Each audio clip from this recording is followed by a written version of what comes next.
Hi dears, അസ്സലാമലൈക്കും. അപ്പോൾ എല്ലാവർക്കും പുതിയൊരു വീഡിയോയിലേക്ക് സ്വാഗതം. അപ്പോൾ എന്താണ് എല്ലാവരുടെയും വിശേഷങ്ങൾ? എല്ലാവർക്കും സുഖമാണെന്ന് വിചാരിക്കുന്നു. നമുക്കും അൽഹംദുലില്ലാ സുഖമാണ് കേട്ടോ. അപ്പോൾ ഇന്ന് രാവിലെ തന്നെ നമ്മളൊരു പണിയായിരുന്നു കേട്ടോ. മുറ്റത്ത് ഷീറ്റൊക്കെ ഒന്ന് വിരിച്ചിടുക എന്നുള്ളത്.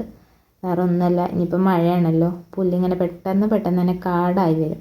അപ്പോൾ കുറച്ചൊക്കെ ഷീറ്റ് അങ്ങനെ വിരിച്ചിട്ടിട്ടുണ്ടായിരുന്നു കേട്ടോ. പിന്നെ വഴുതനങ്ങയൊക്കെ പൊട്ടിച്ച് വെച്ചിട്ടുണ്ട്. അപ്പോൾ നിങ്ങൾക്ക് അറിയാമല്ലോ, ഇന്നത്തെ കറി വഴുതനങ്ങ ആയിരിക്കും. അപ്പോൾ അതൊക്കെ പൊട്ടിച്ച് വെച്ചിട്ടുണ്ട് കേട്ടോ. പിന്നെ അന്ന് നമ്മൾ നട്ടിട്ടുണ്ടായിരുന്ന കയ്പയും പയറൊക്കെ ഉഷാറായി നിൽക്കുന്നുണ്ട്. അപ്പോൾ അതിനിങ്ങനെ ഒരു വള്ളിയൊക്കെ കെട്ടി കൊടുത്തിട്ടുണ്ടായിരുന്നേ. അപ്പോൾ ഇന്ന് നമുക്ക് രാവിലെ കഴിക്കാൻ വേണ്ടിയിട്ട് നൂൽപുട്ടും തക്കാളിയാണ് കേട്ടോ. തക്കാളി ചമ്മന്തി, ചട്നി, എന്താ വേണമെങ്കിലും പറയാം. അപ്പോൾ തലേദിവസം നമ്മുടെ കാർഗോ തുറന്നപ്പോൾ ഉണ്ടായിരുന്നതാണ് കേട്ടോ. അതിലുണ്ടായിരുന്നതാണ് ഒരു കുഞ്ഞൊരു ഓവനായിരുന്നേ. ചെറുതാണ് കേട്ടോ, ആകെ 15 മിനിറ്റൊക്കെ അതിൽ ഉള്ളൂ.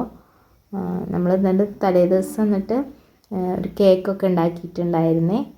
ഓറിയോ കേക്കാണ് കേട്ടോ ഉണ്ടാക്കിയിട്ടുണ്ടായിരുന്നത്. സത്യം പറഞ്ഞാൽ അതെങ്ങനെ എന്താണെന്നൊന്നും അറിയണ്ടായിരുന്നില്ല. എന്നിട്ട് പിന്നെ ഒരുവിധം എനിക്ക് ഉണ്ടാക്കിയിട്ടുണ്ടായിരുന്നു, റെഡി ആയിട്ടൊക്കെ വന്നിട്ടുണ്ടായിരുന്നു കേട്ടോ. പിന്നെ ഫോണൊക്കെ നോക്കിയിട്ടാണ് ഉണ്ടാക്കിയിട്ടുണ്ടായിരുന്നത്. പിന്നെ അതേപോലെ കാർഗോയിൽ ഉണ്ടായിരുന്നതാണ് കേട്ടോ ഈ ഫ്ലാസ്ക്, അതുപോലെ ഗ്ലാസ്സൊക്കെ.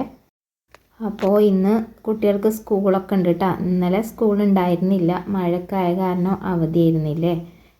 ഇന്ന് സ്കൂളുണ്ട്. അപ്പോൾ അതുകൊണ്ട് തന്നെ ഇന്ന് മഴ ഉണ്ട് കേട്ടോ. ഇന്നലെ മഴ തീരെ ഉണ്ടായിരുന്നില്ല. അങ്ങനെ ചോറിനുള്ള വെള്ളമൊക്കെ തിളച്ച് വന്നിട്ടുണ്ടായിരുന്നു. എന്താണെന്നറിയില്ല, ഇന്ന് തീക്ക് നല്ലൊരു സ്നേഹമുണ്ട് കേട്ടോ എന്നോട്. പെട്ടെന്ന് തന്നെ നല്ല പോലെ കത്തി വന്നിട്ടുണ്ടായിരുന്നേ. നല്ല അടിപൊളിയായിട്ട് കത്തുന്നുണ്ടായിരുന്നു കേട്ടോ. അങ്ങനെ അരിയൊക്കെ ഇട്ട് കൊടുത്ത്, അത്യാവശ്യം വേവുള്ള അരിയാണ്, റേഷൻ അരി അല്ല കേട്ടോ. അതുകൊണ്ട് തന്നെ അതിന് കുറേ നേരം ആവണം. ആ ഒരു സമയം കൊണ്ട് തന്നെ നമുക്ക് ഉപ്പേരിക്കുള്ളതൊക്കെ ആക്കിയെടുക്കാമല്ലോ. അപ്പോൾ ഈ വഴുതനങ്ങ ഇവിടെ സ്വതവേ ഇഷ്ടമില്ലാതെ ആയിട്ടുണ്ട് കേട്ടോ. കുറേ ആയിട്ടുണ്ട്. നമുക്ക് വഴുതനങ്ങയുടെ ആ ഒരൊറ്റ ടൈം നമുക്ക് അത്യാവശ്യം കിട്ടാറുണ്ട്. അതുകൊണ്ട് തന്നെ നമ്മൾ അടുത്തുള്ളവർക്കൊക്കെ കൊടുക്കാറുമുണ്ട്. അപ്പോൾ എല്ലാവരും കഴിക്കാറുണ്ട്. നമുക്ക് വീട്ടിലിപ്പോൾ ഇഷ്ടമൊക്കെ പോയിട്ടാണ്. കുറേ കാലം നമ്മൾ കണ്ടുകൊണ്ടിരുന്നാൽ അതിനോടുള്ള ഇഷ്ടമൊക്കെ പോകില്ലേ. അങ്ങനെ ഉപ്പേരിക്കുള്ളതൊക്കെ ആക്കി വെച്ചിട്ടുണ്ട്. ഇനി പൊരിക്കാനുള്ളതൊന്ന് റെഡിയാക്കി വെക്കണം. അപ്പോൾ പൊരിച്ചതാകുമ്പോൾ ചിലപ്പോൾ കഴിക്കും കേട്ടോ. ആദ്യമൊക്കെ നല്ലോണം കഴിച്ചായിരുന്നു, പിന്നെ അങ്ങോട്ട് കുറഞ്ഞു വന്നു കേട്ടോ. അപ്പോൾ അതൊന്നും കണ്ടാൽ തന്നെ വേണ്ടാന്നേ പറയുള്ളൂ. പൊരിച്ചത് പിന്നെ കുഴപ്പമില്ല. അങ്ങനെ അതൊക്കെ ഒന്ന് കായാക്കി വെച്ചിട്ടുണ്ട്. ഉപ്പ്, മഞ്ഞൾപ്പൊടി, മുളക് പൊടി, പിന്നെ ഇത്തിരി സുർക്ക, പിന്നെ വേപ്പില എന്നിട്ട് ഇട്ട് കൊടുത്തിട്ടുണ്ടായിരുന്നത്. നല്ല ടേസ്റ്റാണ് ഇത് കഴിക്കാൻ വേണ്ടിയിട്ട്. അപ്പോൾ ചോറാകുമ്പോഴേക്കും ഇതൊക്കെ ഒന്ന് റെഡിയാക്കി സെറ്റാക്കി വെച്ചിട്ടുണ്ട് കേട്ടോ. അപ്പോൾ ആ ഒരു അടുപ്പിൽ തന്നെ ഉപ്പേരിയും കൂടെ ആക്കാമല്ലോ. അങ്ങനെ ചോറൊക്കെ വെന്ത് വന്നിട്ടുണ്ട്. അപ്പോൾ ഉപ്പേരിക്കുള്ള സബോള, തക്കാളി, വെളുത്തുള്ളി, പിന്നെ വേപ്പില, പച്ചമുളക്, ഉപ്പ്, മഞ്ഞൾപ്പൊടി, മുളക് പൊടി, ഇത്രയും സാധനങ്ങളാണ് ഇട്ട് കൊടുത്തിട്ടുണ്ടായിരുന്നത്. സാധാരണ നമ്മൾ ഉണ്ടാക്കുന്ന പോലെ തന്നെയാണ് കേട്ടോ.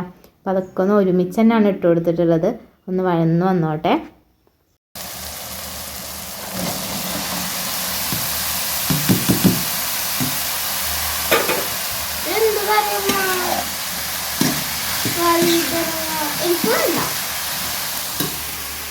എന്താ എന്താ വഴുതനങ്ങ കഴിച്ചാല്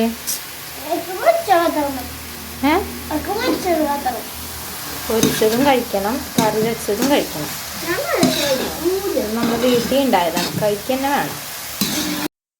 അപ്പോൾ ഇന്നത്തെ കറികളും കാര്യങ്ങളൊക്കെ റെഡി ആയിട്ടുണ്ട്. ഇന്ന് നേരത്തെ തന്നെ പണിയും കാര്യങ്ങളൊക്കെ ആയിട്ടുണ്ട് കേട്ടോ. അപ്പോൾ ഇന്നത്തെ വീഡിയോ ഇതായിരുന്നു. വീഡിയോ ഇഷ്ടപ്പെടുകയാണെന്നുണ്ടെങ്കിൽ ഒന്ന് ലൈക്ക് ചെയ്യാനും സബ്സ്ക്രൈബ് ചെയ്യാനും മറക്കല്ലേ. Bye bye.